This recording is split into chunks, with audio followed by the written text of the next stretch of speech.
The new chapter now on the struggle to pick a ticket for Morocco 2015 is, of course, achieving the big task of securing victories against Congo Brazzaville away, and of course making sure that we beat the Bafana of South Africa when they come visiting. So everything might just be leading to the last day of decision for the African qualifiers for the Next Nations Cup. On the other hand, the Super Falcons are making Nigeria proud at the African Women's Championship in Namibia, and just another continental glory for the women.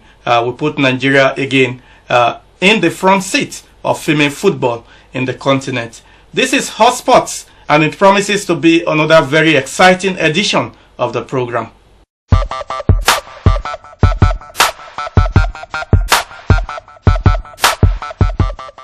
I pray that sanity prevails. I pray that good reason prevails.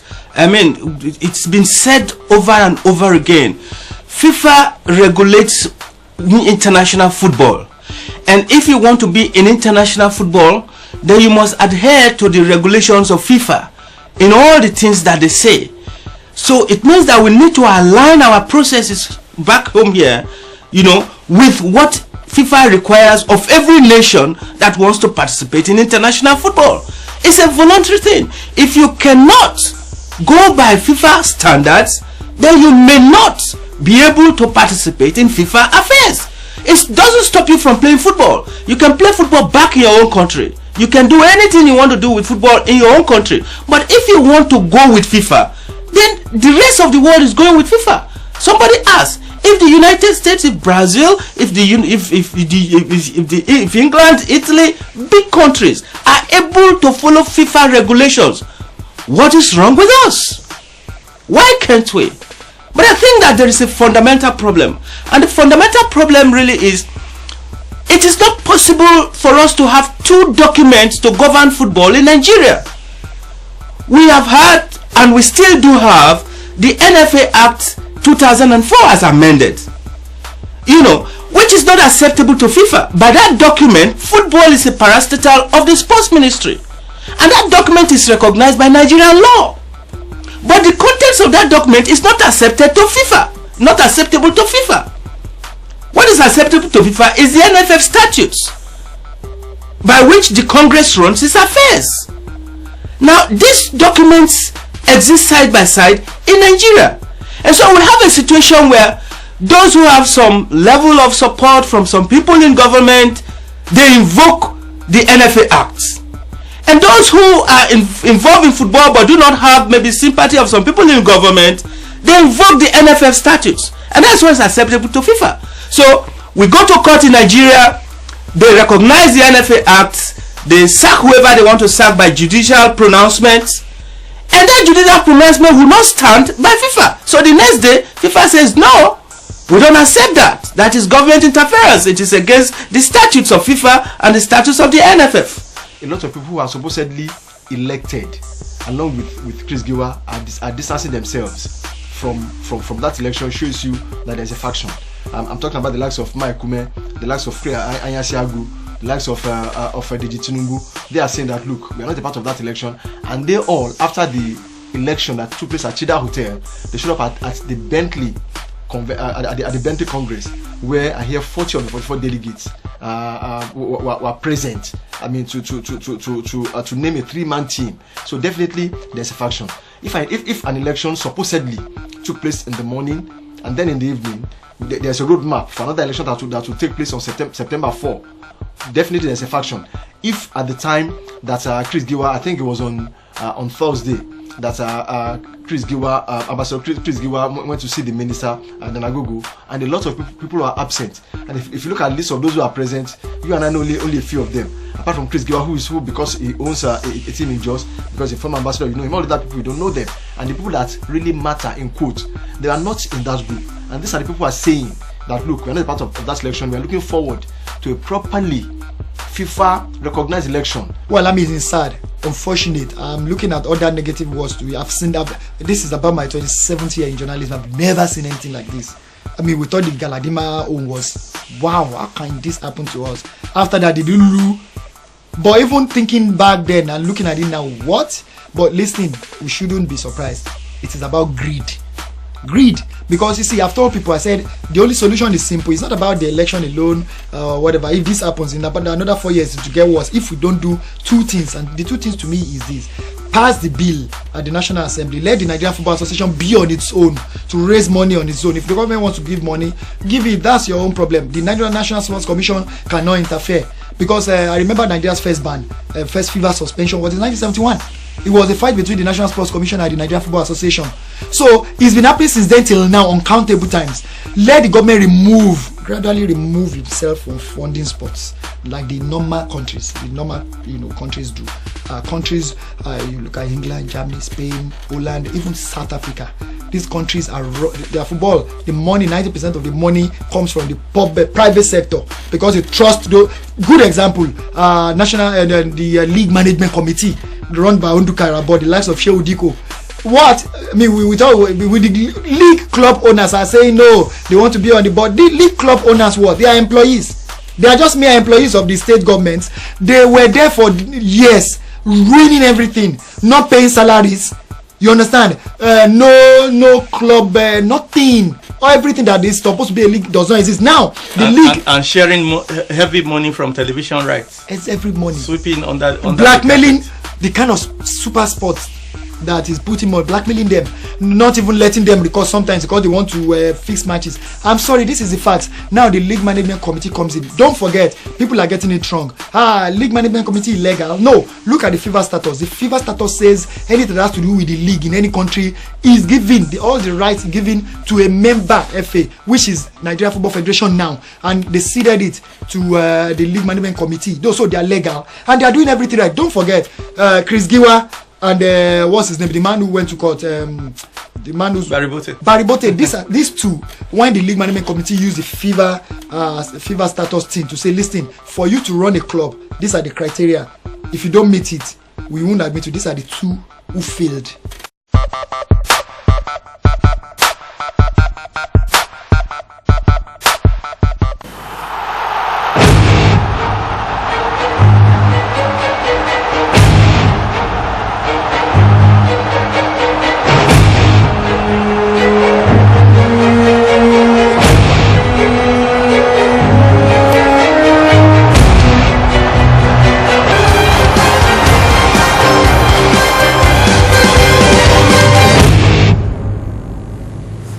Now to the big games coming up this weekend in Europe after 2 cracking days in the UEFA Champions League. Of course, all eyes are on Sunday's Premiership battle between Manchester United and league leaders Chelsea at Old Trafford. Chelsea's manager Jose Mourinho is happy that Didier Drogba is getting fit again, and Drogba might just be the joker against Manchester United. This is not a good time for Liverpool after a 3-0 humiliation at the hands of defending champions Real Madrid at Anfield. The Reds won't forget Cristiano Ronaldo's bitter pill in a hurry. Manager Brendan Rodgers is still licking his wounds as Liverpool hosts Hull City in the EPL. West Ham will host Manchester City, while Arsenal will be away to Sunderland in major EPL games this weekend. Luis Suarez takes center stage in the La Liga on Saturday as he returns from his World Cup biting ban for Barcelona in another celebrated El Clasico with Real Madrid.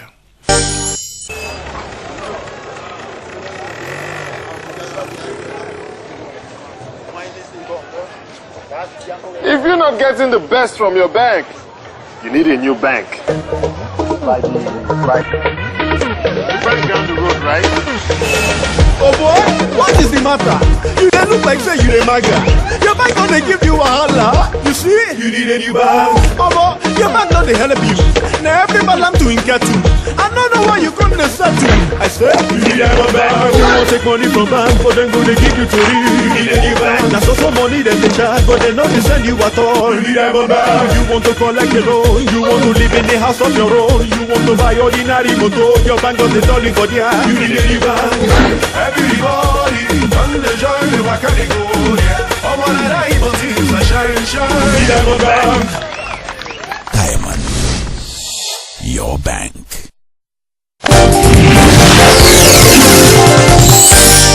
On the main issue on Hotsports today, I'll be talking to the new media officer of the Super Eagles, and of course Biola Kasim, who analyzes football with so much passion. The main issue, of course, is will Keshi's sack produce the much desired results that will take Nigeria to Morocco 2015? With me on Hotsports today is the new media officer of the Super Eagles, Toyin Bitoye. You are very much welcome to Hotsports. Thank you very much. The major issue we have mentioned. But first, let's start with Coach Stephen Keshi himself. What were the pitfalls? Wow, that's a very tricky one. I think the fact that in the last couple of games, the results didn't go our way put a lot of pressure on Keshi and the team. Not that alone, some of the problems in the team in terms of the dressing room, key players, and then the coach and some other players in the media exchanging words also contributed to what eventually happened. And I think one other issue that has also been there for a long time has been the relationship between Keshi and his employers. I think a mixture of all of these things really didn't provide an enabling environment for us to see the kind of result we would have seen, and maybe also contributed largely to what happened that led to the exit of Stephen Keshi. Well, so will Keshi's sack now produce the much desired results that will take Nigeria to Morocco 2015? But if you saw the last game against Sudan, you will see those traits of what made us African champions in 2013. You will see the hunger, you see the fighting spirit. Those were the things that were the hallmark of the team. Before we went to the World Cup, the team will fight for every ball. The team will, pull together in the same direction. But then, during the World Cup, particularly the game against France and the qualifiers that we have played, we've not seen that same trait until we saw it in the game against Sudan. What makes a team win is when you see the hunger, you see the commitment, you see the fighting spirit, and you see that the team wants to rather die on the pitch than lose. Those are the things that you see in a team that wants to win, even if they play badly. And we saw it against Sudan. Well, there's a change of guard now. Amadou Shaibu is in charge with Salisu Yusuf, Gbenga Gumbote, and Aloyagu. And I think the major responsibility that they have on their hands is to make sure that the team exhibits that same level of commitment and hunger, or even more, going into the game against Congo, and of course going into the game against South Africa. Biola, will Keshi's sack produce the much desired result that will take Nigeria to Morocco 2015? Well, it's hard to tell because honestly things are badly damaged. We've got only 4 points from 4 games. The upside is that we only have to win our next 2 games to qualify. The downside is that one of those games is away in Congo, and even though you say South Africa went there to get a result, you've got to say that our recent form, particularly on the road, hasn't been really, really good. My opinion is that whether we qualify or not, Keshi had come to that point where I thought he had become too divisive. I thought that he had stopped representing stability. He had stopped representing good results as well. And I thought that things had gotten out of hand, and it was important that the NFF took a decision whether to renew his contract or to let him go. There was no way he would be in limbo till end of November without a contract. And so the NFF had to make a decision either in giving him a new contract or letting him go. And like I said, over the past few months, his position, quite frankly, for my money, had become untenable because there were too many spats with the FA, too many spats with many players. Some of his selection decisions had become really, really mystifying, and unfortunately, results as well, are tanked. We had won only 2 out of 12 games, in the last 12 games he was in charge. So we've got to say, like I said, we might not get the results after firing him, but I thought that the NFF had to make a decision either in going forward with Keshi or taking a fresh option. And I thought that they had decided that, look, what Keshi represents right now is too much division, too much, I think also negativity. We saw the last game against Sudan. He walked on the pitch and the fans started shouting, Keshi must go. So I thought that he had come full circle. And I think he had become, I think he had become embroiled in so many negative things. And so ultimately, it was a decision that had to be made. And I've got to say that I admire the courage of the NFF for taking that decision, because if they are taking another decision and Keshi becomes the man that we know that he can be very, very stubborn, he can be difficult to manage. And they start to have issues with him going forward. What people will say will be that you had an option to let him go. You didn't let him go. You gave him a new contract. So why are you making noise now? So is it an issue of doing away with Keshi, or finding a way to qualify for Morocco? A combination of both, because we do know from experience that Shuaibu Amadu truly understands how to manage qualifiers. He's qualified us, I think, 2 World Cups. Last time out, Bonfejo had made a mess of things. Amadu came, salvaged, the World Cup, and we qualified. 2010 World Cup as well. He managed to qualify us, for the World Cup. So he understands that process. But like I said, Keshi did not have a contract because the former NFF board had gone. With a new board in place, a decision has to be made, and that decision will be one of 2. Do you renew his contract, or do you let him go? At the point when the board was coming in, Keshi already had a full year of being, in battle, total battle with the former NFF.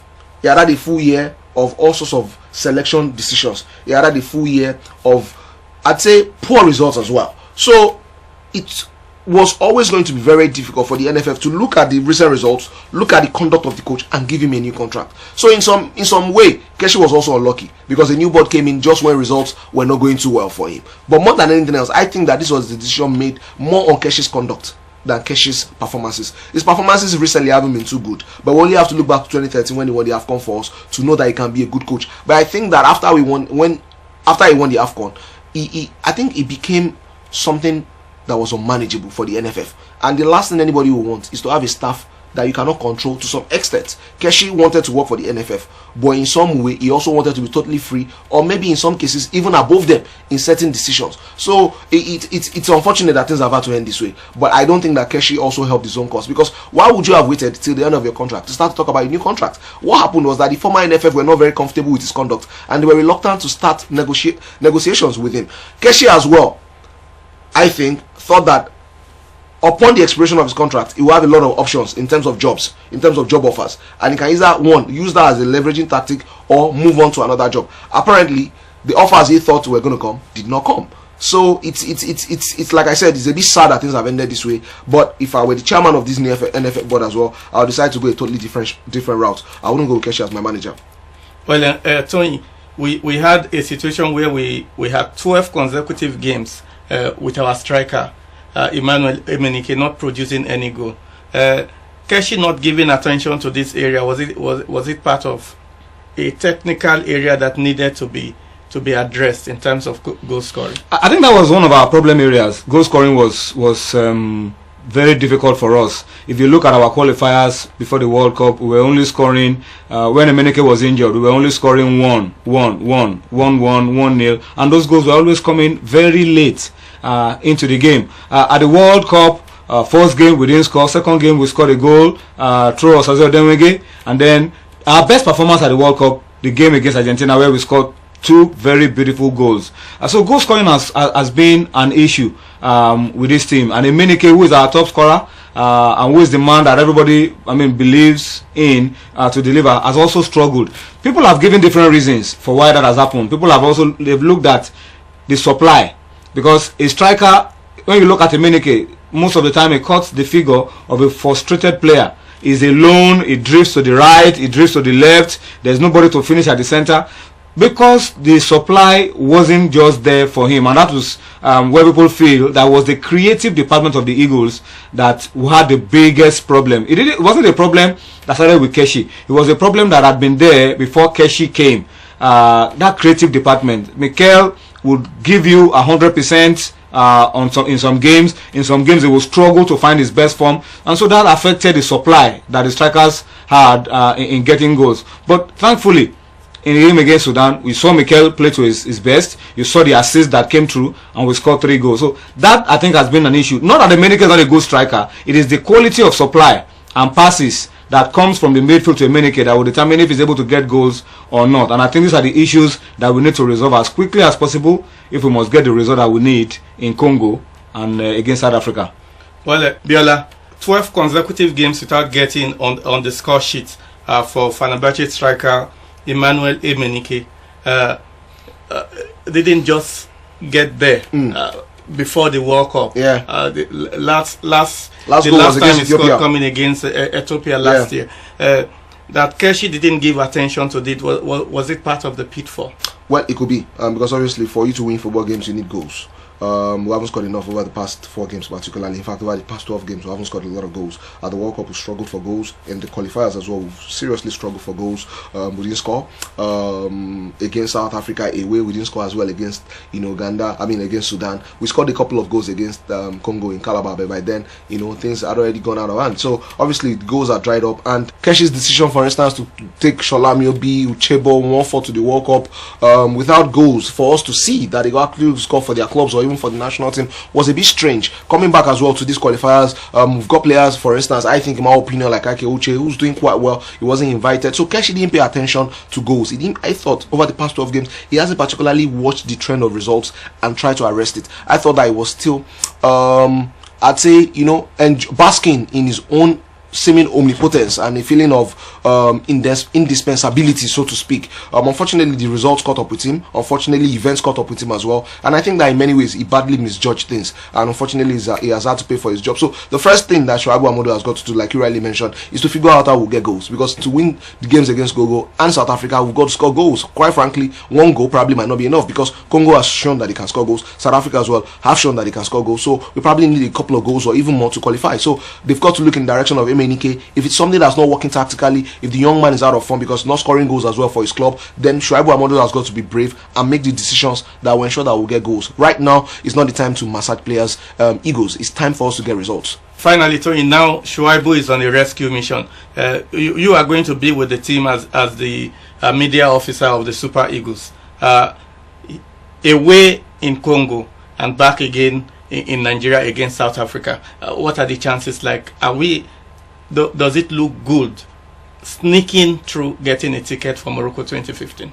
Well, if you look at the qualifiers as a whole, these African qualifiers, they are very tricky set of games. Those who have prepared for it are really enjoying it. South Africa, for example, had a long time. They didn't go to the World Cup, so they had a long time to plan. And everything looks like it's just falling in place for South Africa. But look at teams that went to the World Cup. Look at Cote d'Ivoire, for example. They lost at home to Congo DR. They lost 4-1 scandalously to Cameroon. Look at another big powerhouse in Africa, Mali. They lost at home to Ethiopia. This was the same Ethiopia team that they beat at home 3 days before. Cote d'Ivoire, mind you, beat Congo DR in Congo DR a few days before. Look at Ghana, drawing at home to Uganda.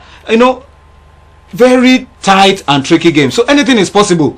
For us, it's a very difficult but possible task, because Congo just needs to avoid a defeat while we need to go there to get a win. They can defend and then still be okay, but we cannot defend. We need to go out and get the goals. But if you look at Amadou Shuaibu and you look at his pedigree and what he's been able to do in the Eagles down the years, this is about the 4th or 5th time that Amadou Shuaibu is coming back. And every time Amadou comes back, does the job, and is not able to maybe lead the team to a major tournament. This time the NFF have said, look, you are in charge for 2 games.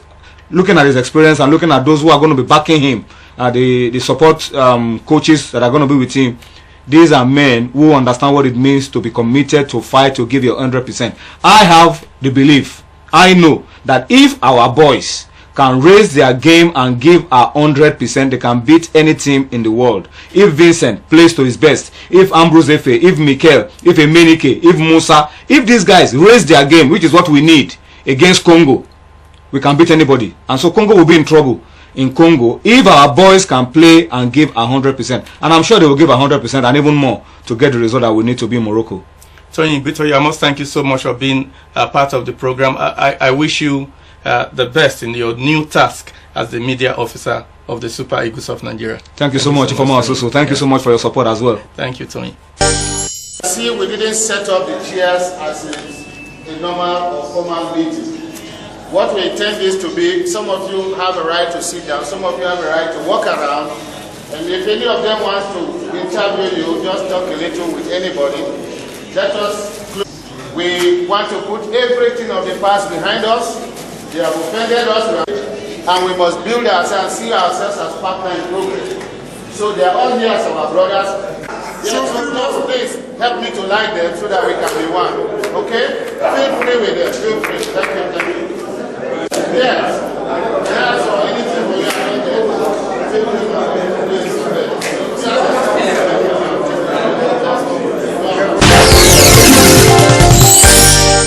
Well, that is how far we can go on the program this week. We'll promise to bring you another very interesting package of hotsports next week. Have a very lovely weekend.